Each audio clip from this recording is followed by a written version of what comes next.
오늘은 히브리어 18번째 글자인 자대로 시작되는 행들로 구성된 18번째 연을 살펴보려 합니다. 시인은 하나님이 의로우시며 주의 판결이 옳다고 노래합니다.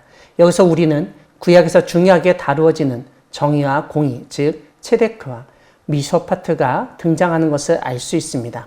시인에게 하나님은 항상 의로우신 분이시고 그렇기 때문에 하나님이 하시는 판결은 항상 옳을 수밖에 없습니다.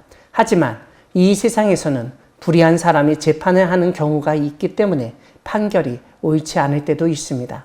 이런 점에서 하나님은 이 세상의 재판관과는 비교할 수 없는 분이십니다. 하나님이 의로우시기 때문에 우리가 하나님을 믿을 수 있는 것입니다. 이런 가운데 시인은 하나님의 증거들이 의롭고 성실하다고 찬양합니다. 의로우신 하나님이 행하신 일, 하나님에 관한 이야기는 모두 의로울 수밖에 없습니다. 그리고 하나님이 얼마나 진실하신지도 보여주기에 충분합니다.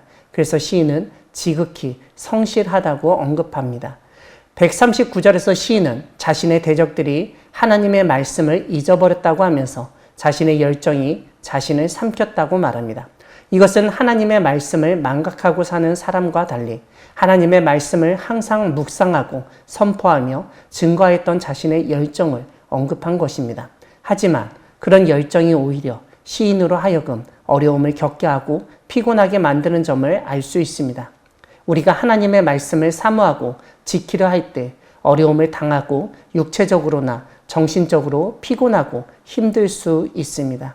하지만 만약 그런 노력을 하지 않는다면 우리는 오늘 시인이 언급한 사람들처럼 하나님의 말씀을 잊고 살아가게 됩니다. 그러므로 우리가 무엇인가를 한다는 것, 열정을 보인다는 것은 하나님의 말씀을 망각하지 않았다는 증거가 됩니다.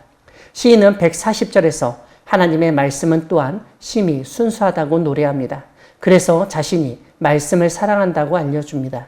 하나님의 말씀이 순수하다는 것은 불순물이 없다는 뜻으로 마치 순금처럼 우리에게 가장 귀한 것이라는 점을 강조하는 말입니다. 시인은 자신이 비록 미천하여 멸시를 당하지만 주의 법도를 잊지 아니하였다고 외치고 있습니다. 이것은 우리가 139절에서 살펴본 것처럼 대적들이 주의 말씀을 잊어버린 것과 대조되는 모습입니다. 아마도 시인의 대적들은 사회적으로는 고귀한 사람들이었지만 말씀을 망각한 사람들이었던 것 같습니다. 이와 달리 시인은 비록 고귀하지 않고 아주 미천한 사람이지만 말씀을 망각하지 않고 기억하는 사람이라는 점을 알 수 있습니다. 이런 점에서 오늘 시인은 우리에게 중요한 것은 신분, 재산, 교육과 같은 사회적 지위를 보여주는 것이 아니라 말씀을 잊지 않는 것, 말씀을 기억하는 것임을 알려줍니다. 시인은 142절에서 주의 의는 영원한 의이며 주의 율법은 진리라고 노래합니다. 시인은 환난과 우환 속에서도 주의 계명을 즐거워하였다고 탄원합니다. 우리가 신앙을 가지고 있지만 환난이나 우환을 당하면 신앙이 약해지기 마련입니다. 이전에는 잘 보던 말씀도 잘 안 보고 기도도 덜하게 됩니다. 하지만 시인은 보통 사람들과 달리 오히려 어려움 속에서도 하나님의 말씀을 즐거워하고 기도에 힘썼다는 것입니다. 144절은 138절과 같이 하나님의 증거들이 의롭다고 노래합니다. 그러면서 하나님이 다시 한번 자신을 깨닫게 해주시길 간구하고 있습니다. 오직 하나님의 말씀만을 깨달을 때 살 수 있다는 점을 알려줍니다.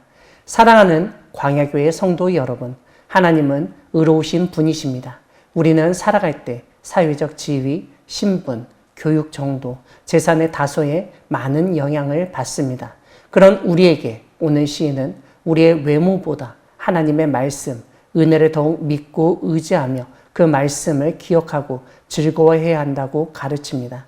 왜냐하면 하나님은 우리의 외모가 아니라 중심을 보시며 판단하시는 의로우신 하나님이시기 때문입니다. 오늘 시인이 알려준 것처럼 하나님의 말씀이 의롭다는 사실, 그래서 그 말씀을 깨닫고 하나님이 주시는 참 생명을 얻는 우리 모두가 되기를 소망합니다. 아멘.